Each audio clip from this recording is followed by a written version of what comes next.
Hey, what's up, everybody? Video 44 coming at you with another video. All right, so, what's the word, man? Getting out. I don't really know where I'm going, but I'm looking at more smoke clouds across the way here. So I know there's a fire somewhere, man. It's fire season. The winds are blowing, and people are starting fires. I think on purpose to make it so that those fires spread. And we talked about that. You guys see what I'm looking at here? Yeah, man, a little rough out there. But I'm in good spirits for the most part. Definitely did a lot of exercise this morning, a lot of push-ups, probably about 5 or 6 sets of 162, still adding to it, you know what I mean?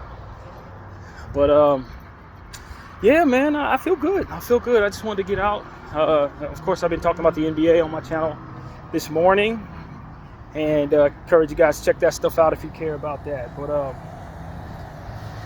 yeah, man, I don't really know if I have a whole lot to say, and I don't really know where the hell I'm going, to be honest with you.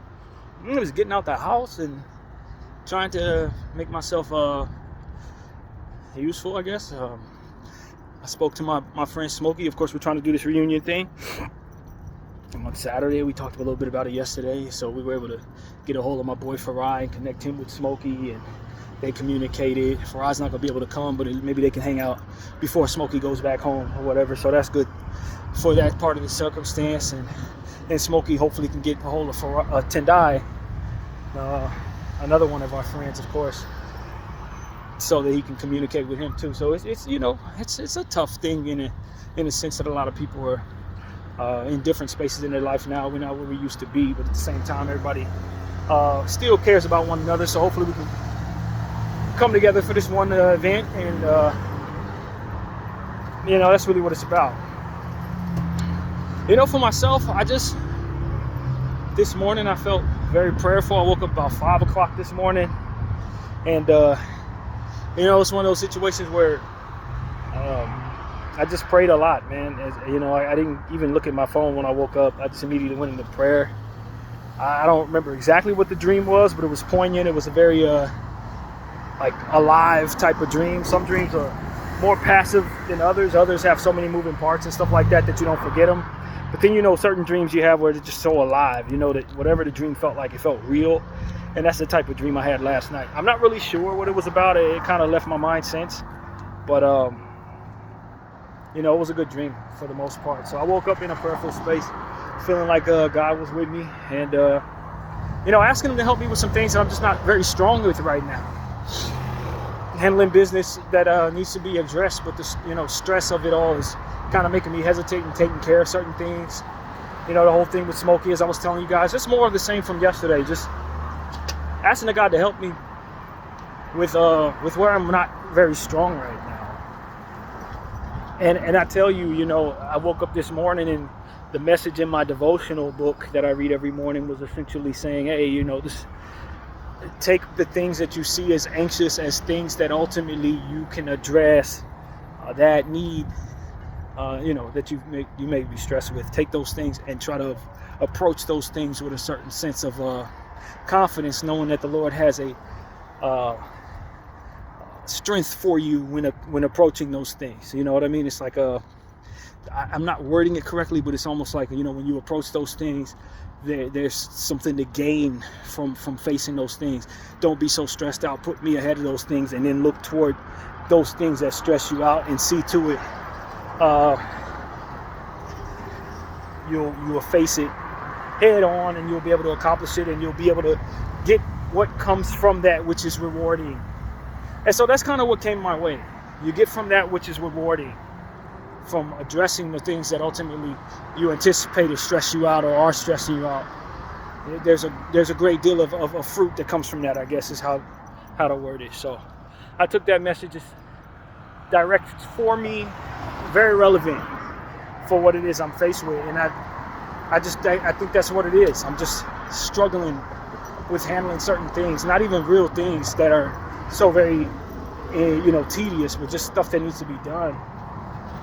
Just ain't really ready to make moves like I need to. I'm not really ready, you know what I mean? I'm not there. But at the same time, it's like, this is what it's about. It's about approaching those things with a certain level of confidence and doing them.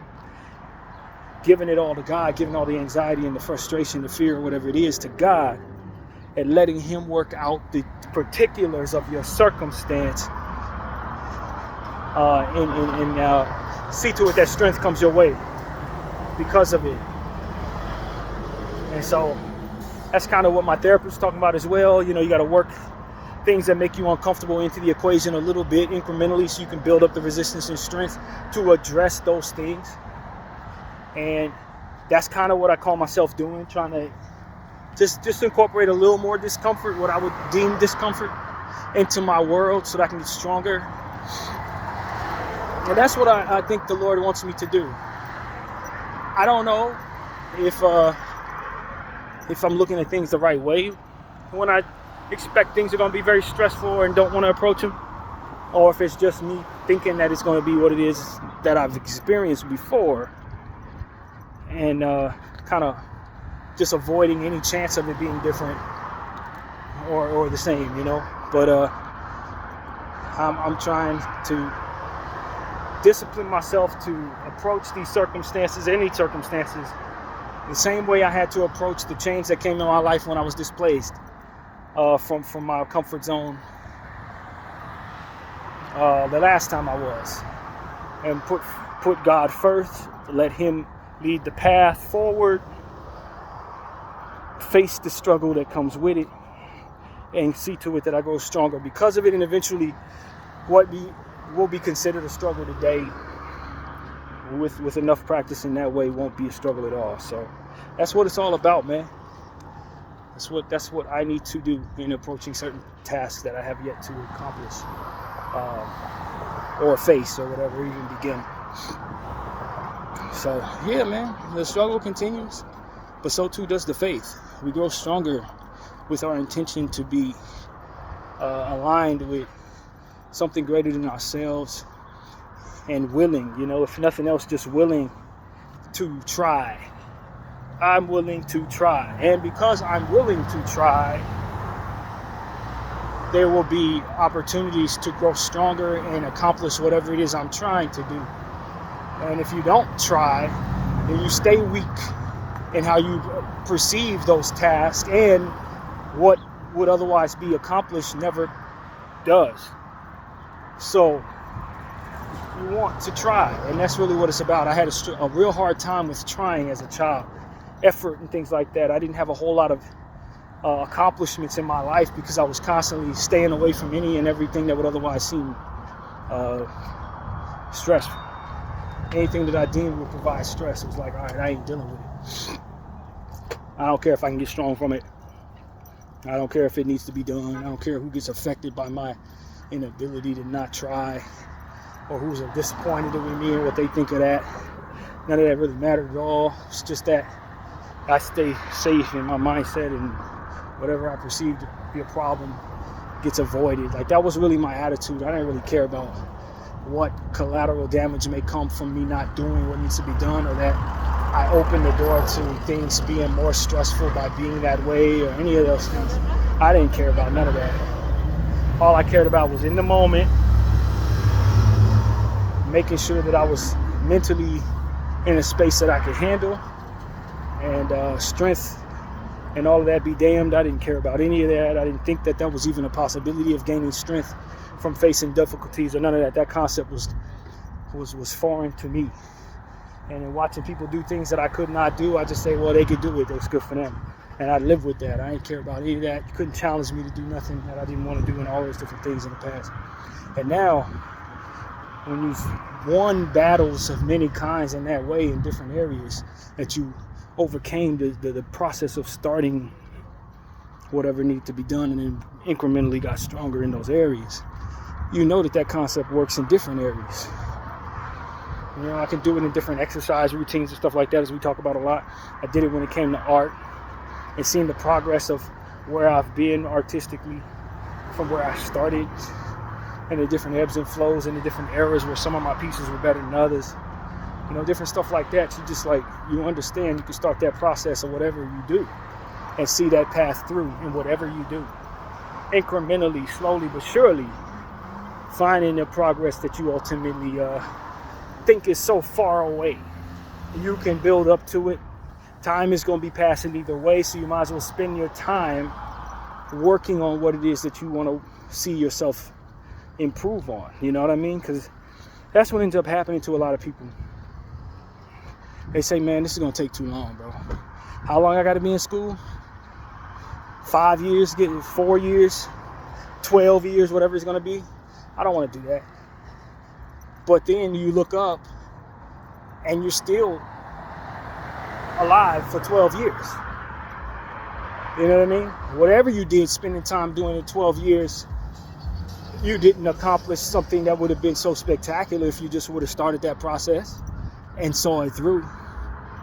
You know, you would not have, you know what I mean? Whatever you did, it didn't make you as strong as you could have been for approaching what it is that seemed like such a mountain and taking the first step up that mountain.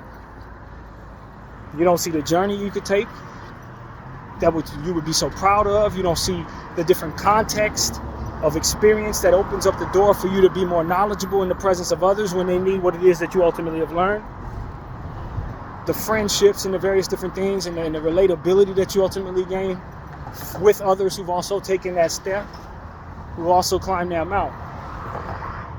And how much easier it is to overcome other issues when you've seen yourself accomplish taking that first step of the mountain and overcame those days when you didn't feel like it doing it, overcame them days when you felt like you didn't have it. That's what it's about, man. There's so many different things that transpire that make it so that your mindset about said mountain changes. It ain't that much of a mountain when you're halfway up it. You're just moving as you normally do. Once you get used to what it is that becomes your new norm in climbing the mountain. And so it's like a lot of us look at these things as a 0 to 100, just like I mentioned after my last therapy session with Lydia. You know, jumping when anticipating the problems that you have, you immediately see yourself in the worst of it. You don't see the journey, you don't see the other paths around it, you don't see the encouragement that can come from your surroundings when you're trying to do something that's very difficult, and the strength that you gain and all this different stuff you're not incorporating. You just see the worst of it. The pain is what you see, starting the process, and then from there the pain that comes with whatever the worst of it would otherwise be. And that's not the way. That's not the way. The way is understanding that no two experiences have to necessarily be the same. There's a lot of different paths you can go through that don't have anything to do with the pain or your anticipation of what pain is or how difficult it may be when you're going through it. It could be totally different. It may be the same pain, but it's a different you.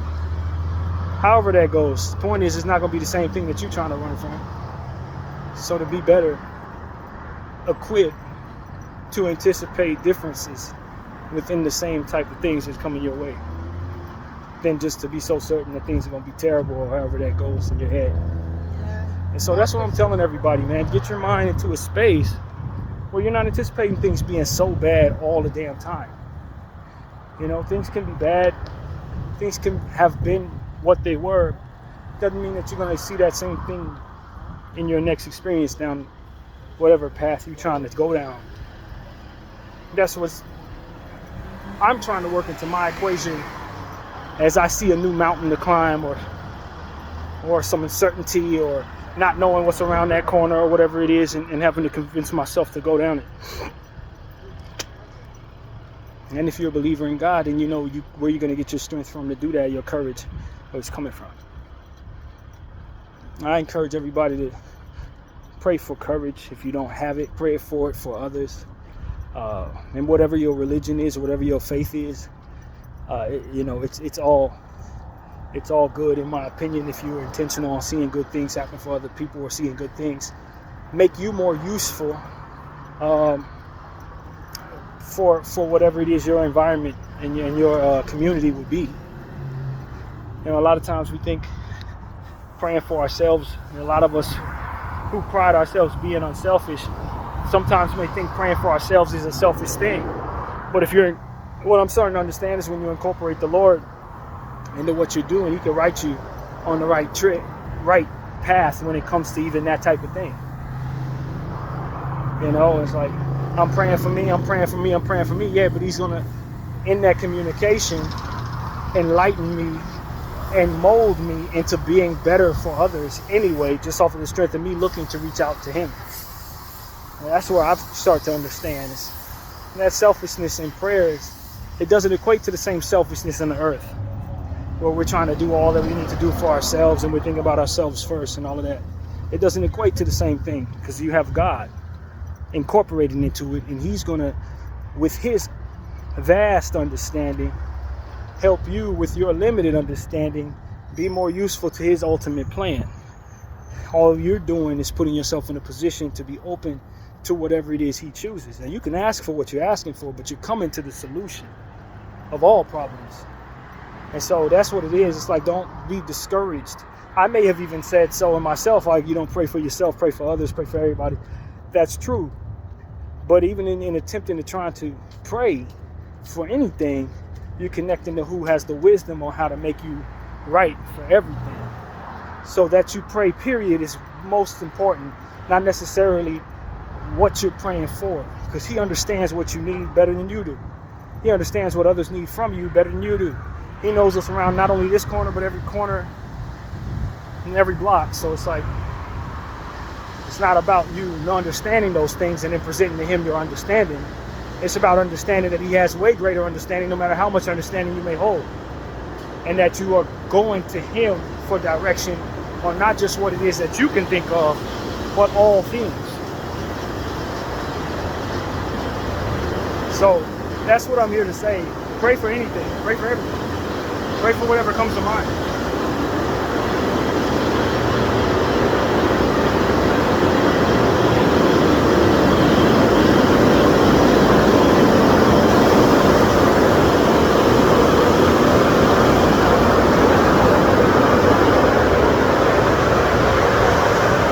And know that you're doing so is going to help you become more aligned with his intentions, with his wisdom, and just ultimately molding you to be the best piece for the puzzle you're involved in. And that's the beauty of trying to call on a greater power above yourself. So that's what I wanted to share with people. Like I said, the religion part of it is not something that I'm really clear on whose religion is the right one, or what. I don't know that I have the answer there. But I think that what it's in my heart to say is to just go with the one you have. He knows all you need to know about your religion, your other people's religion. He's the master of all religions. And if you're reaching out to a living God with your heart on your sleeve, I don't believe that he's turning you away. Whether you have a religion attached to your intentions or just a hope that something will hear you. You know what I mean? Like, literally. And I think that's where man may be leading one another astray even further. It's like, you got to come to my church, my religion, It's like, I don't know that everybody even has connectivity to a religion. Not everybody has connection to a religion. Not everybody knows of the Christ that you serve, or your specifics of what you believe in. Not everybody knows of who you pray to, or how that goes in your life. But they do have problems that they need some help for. You know what I mean? They do have moments in their life where they feel like they're about to break, and if there's anything in the sky that can help them, they reaching out to it, I think will connect to whoever is there. I really believe that. If you're of the mindset that something greater exists and it didn't give you all the answers, and that you have access to reach out to it, whether it be through this religion or that one or the third, then chances are you understand that religion is just one path to that greater understanding that really no man has been provided. If if you never heard of Jesus Christ, then how would you otherwise be able to pray to him? You just doomed to be just gone, you know what I mean? Like, because you never heard of something, now you just have no chance. I don't believe that that's really what the living God is actually expecting of the people that he created. And those who have never heard of Islam would ever understand Islam. Like, how would we understand its rules if not from someone bringing it to us or having ourselves exposed to it? So I think that the religious concept is just one path to the greater understanding that there is something greater than us that is otherwise rooting for our success in whatever it is that our lives would be. It's just rooting for you to win. It has your back, so to speak. And you reaching out to it is really probably all you need. And I think he was listening to the ancestors who prayed differently than us. He was listening to us when we prayed this morning. He's going to listen to our seeds when they pray however they do. He going to hear you regardless. He understands you regardless, I believe.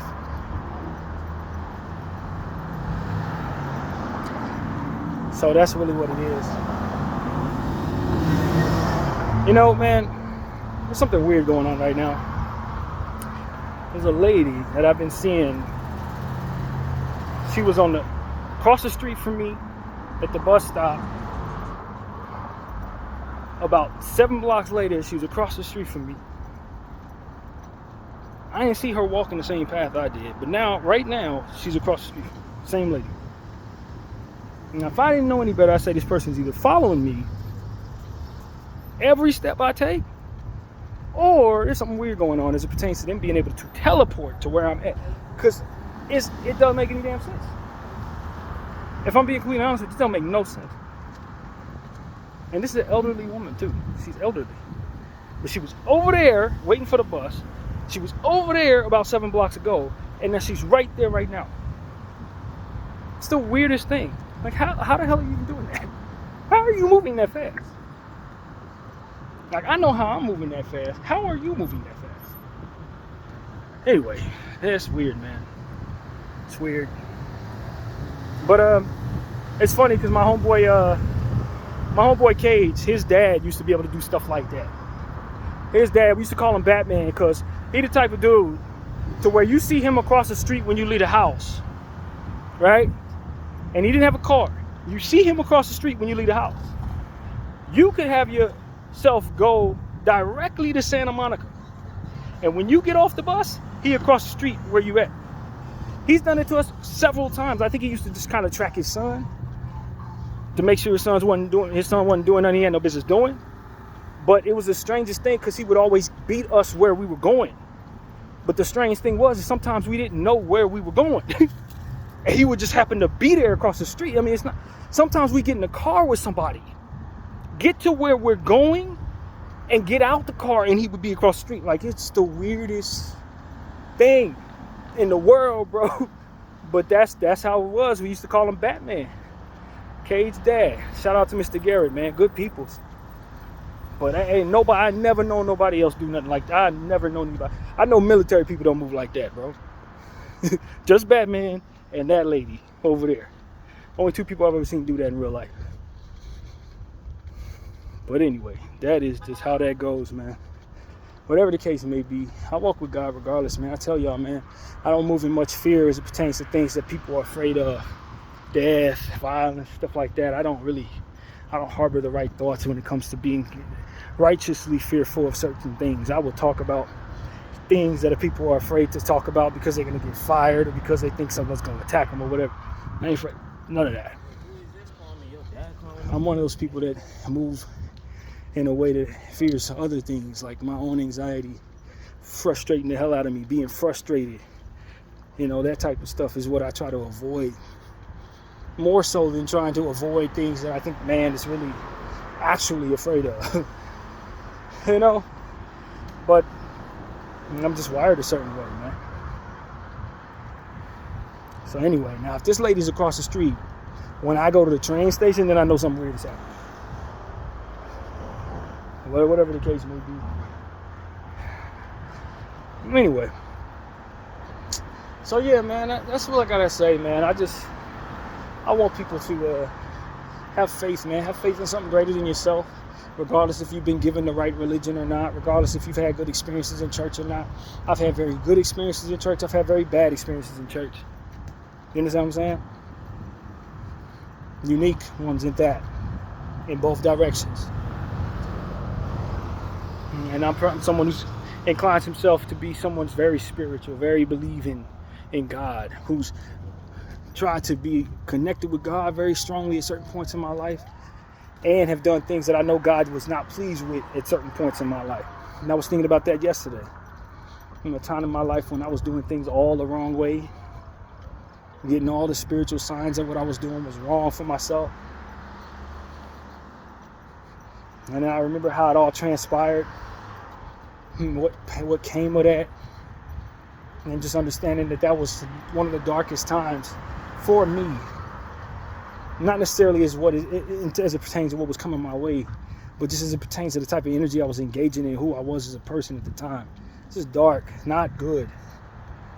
And I think about other people who may be in dark spaces right now, and how much patience I should have with them, how much prayer needs to be given to them, and do I have the interest in praying for them and all of that. And I just think about the thing that was read in my Bible a few days ago.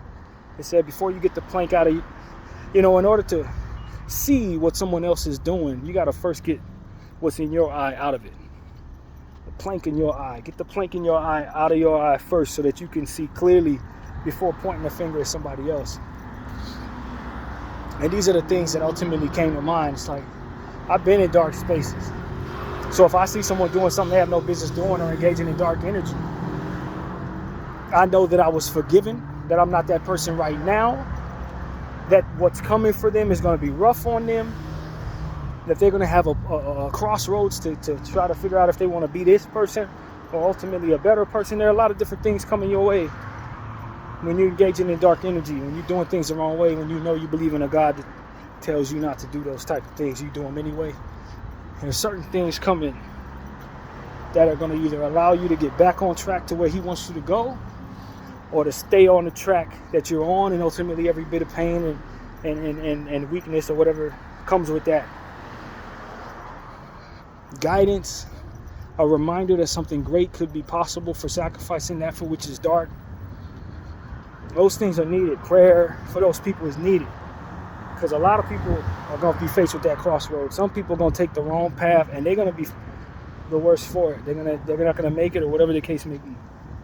Other people who are going to receive that energy are going to deviate from the stuff they have no business doing, going down the path that ultimately is meant for them, and finding all the great stuff that comes with that. But it's going to take some nudging. It's going to take some nudging from the divine, and it's going to take some nudging from the community. And if the community turns their back on the darkness, those who are in the dark for whatever reason, then they're definitely going to be a nuisance to themselves and ultimately to that community. And that's why I think that it's a devilish intention to push people away for the darkness they engage in when it comes to the church. We talked about this very recently. Churches that want to push people away because they don't move in a way that the church can approve of. But you're the church. They're supposed to come there for the purity. They're supposed to come there for that nudging away from the wrong path they're on. If they come to you when you're worried about being pushed as a church in the wrong direction because of their presence, then you're not really much of a church at all. The church is supposed to be welcoming in those people.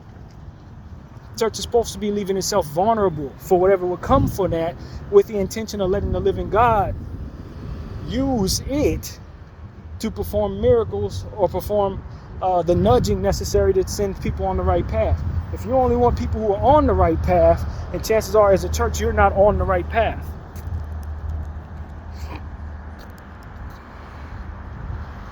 And that's what I want to say. Jesus hung with people who were from all different types of walks of life.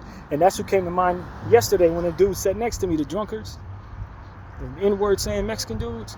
That's what the Lord put in my heart. He's like, yo, man, there's a lot of different ways the enemy can use you right now.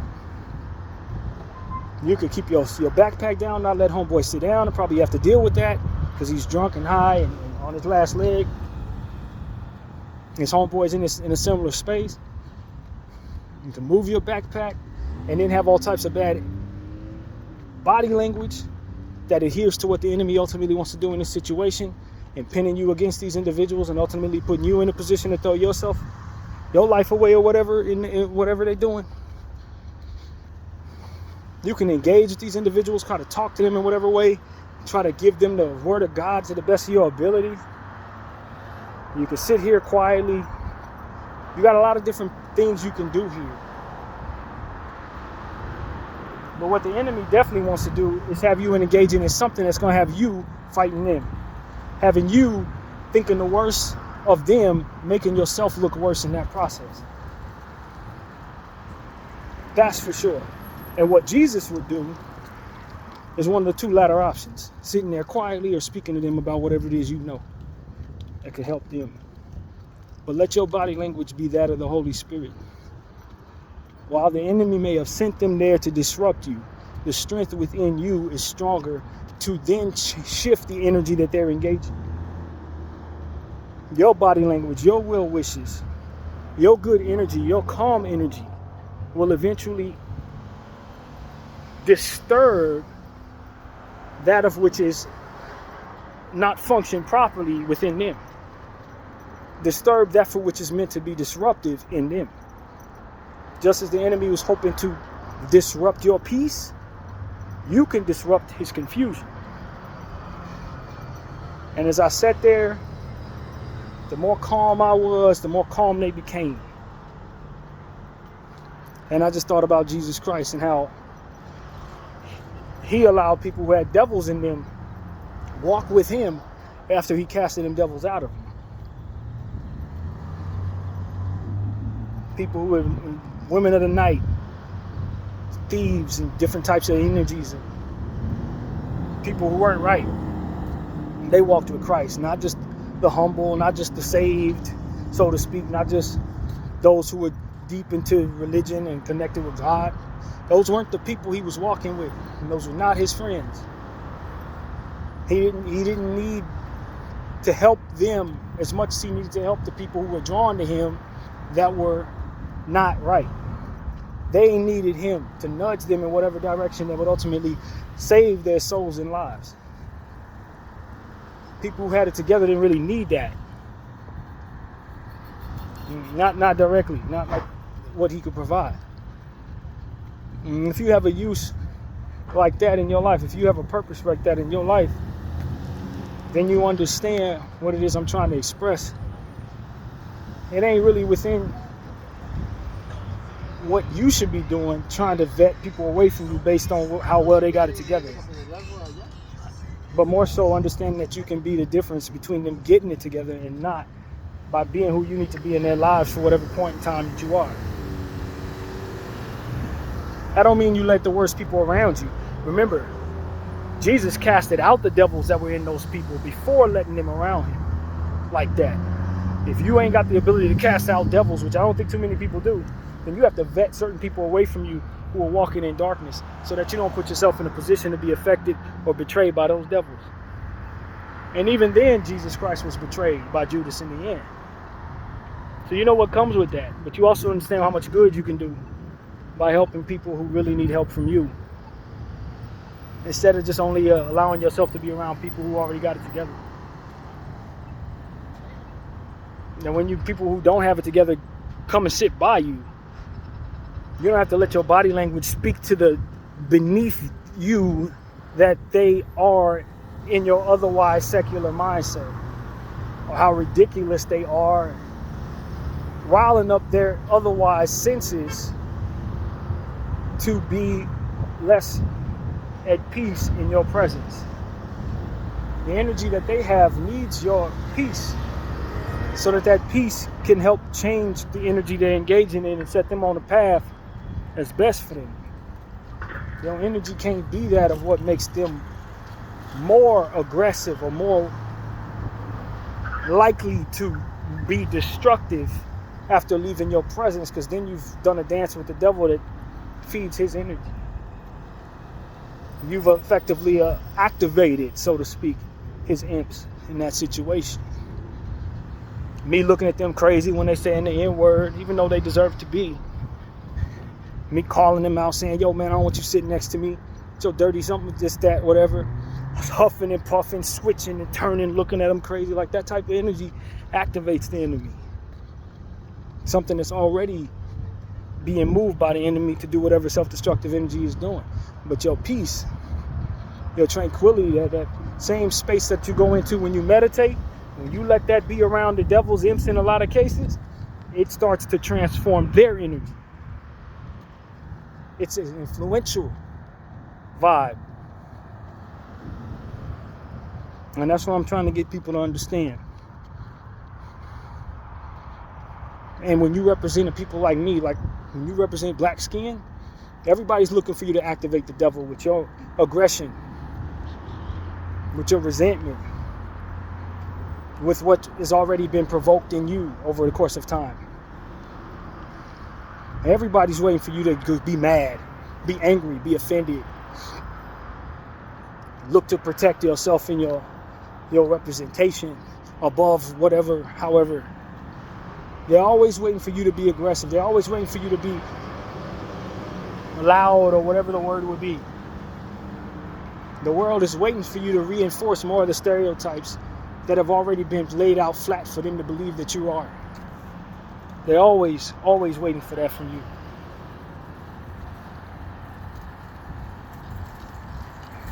And the enemy loves that energy too. He loves when you reinforce stereotypes about your people that activate the energy in the enemy to be aggressive, further apprehensive, further destructive. He can't wait to see you act out in that way. And that's why if you're engaging in war against the enemy, the best thing you can do is the opposite of what he wants you to do. The best thing you can do is be at peace when you're moving in a way that engages in peace. It confuses the enemy. It confuses his mindset. It confuses his spirit. He don't know what to do with that. That's not what you're supposed to be doing. Just like he wants to engage in confusion, so too do you confuse the enemy engaging in what it is that ultimately is not a natural reaction to his aggression, to his disruption. This is what I'm trying to teach. I think that spiritual warfare is all the time in our faces one way or another, where we're spiritually intelligent or completely bankrupt in that way. And a lot of people have been taught and continue to teach ways of activating the enemy, of pushing away people that can be nudged in the right direction by your energy. Teaching us how to, even within being good people, push away people who need help. Push away people who need to be nudged in a direction that allowed them to go down that right path. You can be the difference between sending somebody down the path of looking for help or sending somebody down the path of doing something that's going to hurt a lot of people. Just by maintaining your understanding of what influences them in the right way and maintaining your conviction in that your energy is influential in theirs rather than the other way around.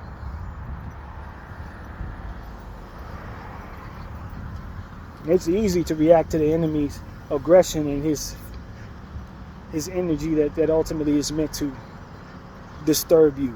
That's already in all of the enemy's imps. All of his pieces on this puzzle are already put in place to influence a certain disruption or deterrent or demoralization or what have you. It's the conviction within you that will be stronger than all of what the enemy tries to do. Remember, the enemy's a loser. The devil's a liar and a loser. So anything that he controls is not as strong as the love within those who are engaging in whatever it is with conviction that would otherwise deter that energy. No matter how convinced he tries to be, no matter how loud and boisterous his energy may be, at the end of the day, just a loser with hopes of being able to confuse those who would otherwise have conviction about the living God that powers everything good in this world. If you have strong roots attached to the creator of all things, the roots of what makes you go, if what ultimately powers you to be who you are is strong in the foundation that's attached to the creator of all, There's very little that anything that's not attached to that can do to you. That's what you got to understand. It's just like roots in the ground when it comes to the tree. The stronger the roots, the tougher the tree. But what are those roots connected to? Soil, right? Well, imagine your roots are connected to the all-seeing, all-hearing, all-understanding, and all-creating entity of God. There's not nothing stronger than that. So if you have strong roots attached to the source, then what's stronger than you actually? And that's what it is. That's the point of what I'm saying here. Meditate when you can on the source and the understanding that such a thing exists and that it has your back. And when you're faced off against battles in this war of spirituality, understand that you are equipped based on the strength of those roots to not only defeat the enemy, but to influence and transfer that for which is worse in him into what is ultimately going to change him for the betterment of everyone. You can change certain energies. That doesn't mean you can change people, because not everybody's attached to the ability to change. Not everybody's wired to change. Some people you do have to leave alone. And the stronger you have those roots with God, the better you'll be able to pick those battles and understand who's meant for you to nudge in the right direction and who is not at a crossroads at all, but more so already down the wrong path walking in front of you. That's God's knowledge. We don't necessarily understand that. It's all the more reason why we got to stay close to God in regards to this walk we're in. Some people already made their choice, and now it's up to this between them and God to know the difference between a devil's imp and the devil himself. It's key in this war. But you know, it is what it is, man. I think what it really comes down to is just certain answers are not meant for me to have. It's meant for me to tell you where to get them. Man, that's connecting your roots to the source, man, and be in line with his rhythm. That's what I'm telling you. It gets hard sometimes. It gets a little lost. You know, you may feel you're lost at times, but there's nothing more strong than the roots that are connected to the source. Not roots in the ground, certainly not roots connected to an enemy, an opportunistic enemy that looks to deteriorate all. He's trying to destroy things that are immovable and impossible. And it's not going to work when he tries those things against you, if your roots are in the source. So that's what I'm here to tell people, man. Keep your roots in the source. Keep that for which makes you strong, attached to something that created us all. BDL 44, I thank you all for watching. I'm out.